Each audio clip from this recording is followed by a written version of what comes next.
بتبدأ أحداث القصة بهدى وماجدة اللي كانوا صحاب من زمان، عشرة عمر بمعنى الكلمة. من أيام المدرسة هما ما بيتفرقوش، ولما دخلوا الجامعة دخلوا نفس الكلية. وفي يوم وهم في الكلية قالت هدى لماجدة: يا بنتي انتي شفتي نظرات البنات لزياد النهاردة؟ كأنهم بيشوفوا ممثل تركي مش معيد. ردت عليها ماجدة ببرود وقالت لها: شفته، بس عادي يعني، هو شكله كويس وأسلوبه محترم، بس انتي عارفة أنا مش من الناس اللي بتحط الكلام ده في دماغها. ازاي يعني؟ ده نص البنات نفسها تبص عليه بس، وانتي عاملة نفسك مش واخدة بالك. يمكن عشان أنا شايفة إن الحاجات دي مكانها الروايات مش الواقع. أنا بحب أقراها مش أعيشها. وبعد أيام وهم جوه السكشن، زياد كان سأل ماجدة سؤال وقال لها: ماجدة، إجابتك كانت دقيقة جدا، عجبتني طريقة تحليلك. قالت هدى بهمس لماجدة: ايه يا بنتي، ده انتي قلبت السكشن عليكي، بطلي هزار يا هدى.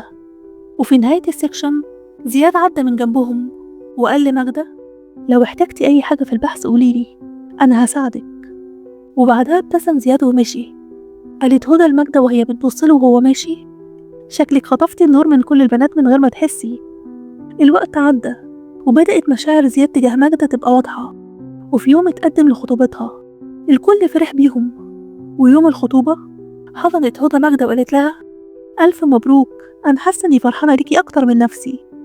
ضحكت ماجدة وقالت لها: ما كنتش عارفة من غيرك هعمل إيه يا هدى، انتي أختي مش صاحبتي. وفي يوم وهم في الكلية طلعت هدى من شنطتها كتاب وقالت لماجدة: على فكرة أنا جبتلك حاجة هتعجبك قوي. إيه ده؟ ده كتاب روايات رومانسية فيه أشعار جميلة شبه الحاجات اللي انتي بتحبي تقريها. ماجدة عيونها لمعت وهي بتلمس الغلاف. ياه، شكله كتاب حلو قوي، انتي عارفة أنا بموت في النوع ده من الكتب، علشان كده جبته ليكي، تستاهليه. وبالليل وماجدة قاعدة في أوضتها كانت بتقرا في كتاب قبل ما تنام، وفجأة لمحت في الزاوية ظل بيتحرك. ضحكت لنفسها وقالت: أكيد بيتهيألي. ورجعت تركز في الكتاب، لكنها حست بنفس بارد على رقبتها. لفت بسرعة لكن ما كانش فيه حد. وفجأة الظل ظهر تاني على الحيطة، بس المرة دي كأنه بيكبر كل ثانية. جريت ناحية باب الأوضة وخرجت منها بسرعة للصالة، لكن وهي واقفة في الصالة سمعت صوت همس وراها بيقول: ليه هربتي؟ أنا هنا. وفي اللحظة دي كل الأضواء انطفت وما بقاش فيه غير ظل كبير واقف جنبها. وفجأة النور رجع، كل حاجة في الصالة كانت عادية جدا. فضلت ماجدة متجمدة في مكانها وقلبها بيدق بسرعة. لقت والدتها بتكلمها: ماجدة، مالك يا بنتي، واقفة كده ليه؟ أنا شفت حاجة، كان في حد هنا. حد فين يا بنتي؟ مفيش حد، انتي واقفة لوحدك. بس أنا شفت بعيني. شكلك تعبتي من المذاكرة والقراية، ادخلي نامي يا حبيبتي، يمكن بيتهيألك. يمكن. وبعدها دخلت أوضتها وقفلت بابها وراها. وتاني يوم وهي قاعدة مع والدتها في الصالون كانوا بيتفرجوا على التلفزيون، وفجأة سمعت صوت خطوات بطيئة جاي من الطرقة. بصت ناحية الصوت لكن ما لقيتش حاجة. والدتها خدت بالها: في ايه يا ماجدة؟ مالك؟ مش سامعة؟ في حد في الطرقة. وقفت والدتها وبصت على الطرقة لكن ما لقيتش حاجة، أكيد ده خيالك. وفي مرة وهي في المطبخ شافت ظل وراها على الحيطة، صرخت بصوت عالي. جت والدتها بسرعة، ولما حكت لها ماجدة على الظل اللي كان موجود، والدتها قالت لها: مفيش حاجة يا ماجدة، شكلك تعبانة وبتتخيلي، بلاش تسهري كتير. وفي يوم عزمها زياد في كافيه هادي، لاحظ إنها دايما سرحانة ومش مركزة معاه، فقال لها: مالك يا ماجدة؟ بقالي فترة بحس إنك مش مركزة معايا، كل شوية تبصي حواليكي كأنك مستنية حد يجي. ردت عليه ماجدة وهي متوترة: لا مفيش، يمكن بس ضغط الكلية. وفجأة شافت ماجدة الظل واقف ورا الإزاز، كان ورا إزاز الكافيه، وبدأت تتنفس بسرعة. استغرب زياد وسألها: ماجدة، بتبصي على إيه؟ وفي اللحظة دي الظل اختفى.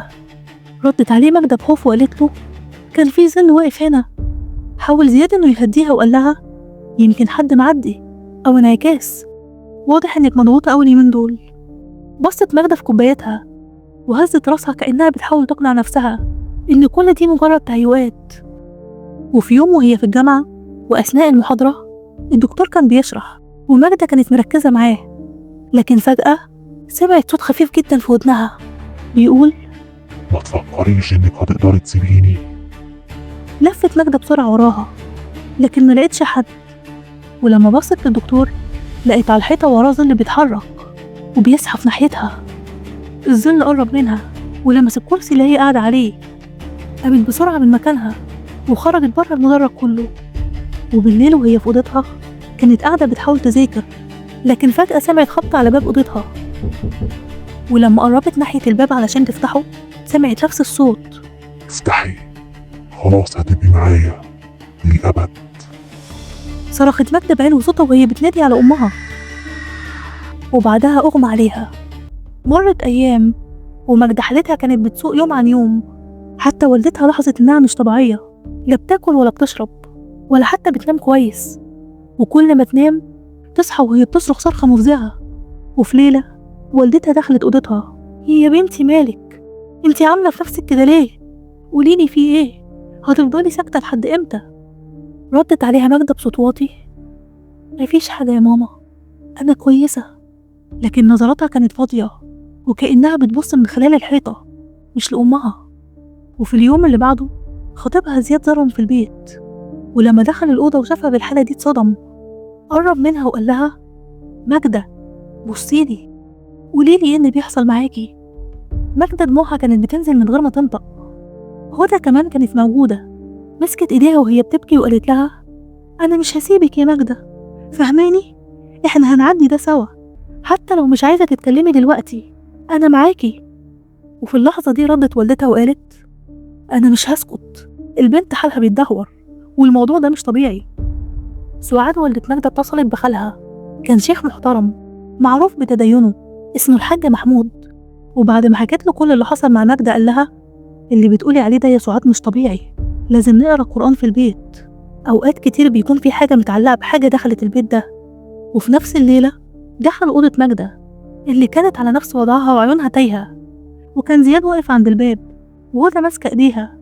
بدأ الشيخ محمود يقرأ آيات من القرآن، صوته كان واضح وقوي، لكن بعد دقايق ماجدة بدأت تتنفس بسرعة وعينيها بدأت تزوغ يمين وشمال، وقالت بصوت بيتراش أنا حاسة بحاجة، في حد هنا. ردت والدتها بخوف وقالت لها مين يا بنتي؟ بصت ماجدة ناحية ركن الأوضة، نفس الركن اللي ظهر فيه الظل أول مرة، وفجأة كل الأنوار بدأت تتهز والمروحة وقفت لحظة وبعدين رجعت تشتغل لوحدها، وبدأت ماجدة تصرخ لحد ما وقعت على الأرض وهي بتقول ابعد عني، سيبني. الشيخ قال بهدوء في حاجة مربوطة هنا. فتشوا كل حاجة في أوضتها. زياد راح ناحية المكتب وبمجرد ما لمس الكتاب حس بحرارة غريبة خارجة منه وكأن صفحاته سخنة نار. قال بصوت عالي الكتاب ده مش طبيعي. ردت عليه هدى بسرعة وقالت له ده كتاب روايات، أنا اديتهولها من المكتبة، كتاب عادي جدا. لكن زياد فضل باصص لها بنظرة شك. قرب الشيخ من الكتاب وبدأ يقرأ عليه آيات من القرآن، وفجأة الكتاب اتفتح لوحده على صفحة فيها أشعار غريبة بلغة مش مفهومة، والسطور كانت كأنها بتتحرك وبتتلون بين الأسود والأحمر. وهنا الشيخ قال لهم اللعنة مربوطة بالكتاب ده. الأم اتصدمت وزياد فضل يبص لهدى من غير ما ينطق، لكن ملامحه كانت كلها أسئلة، وبدأ يفتكر حوار بينه وبين هدى.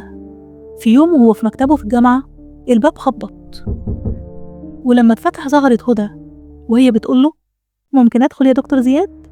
رد عليها زياد بهدوء وقال لها اتفضلي يا هدى. قفلت الباب وراها ودخلت وقالت له أنا عارفة إن الموضوع غريب شوية بس أنا لازم أقولك حاجة.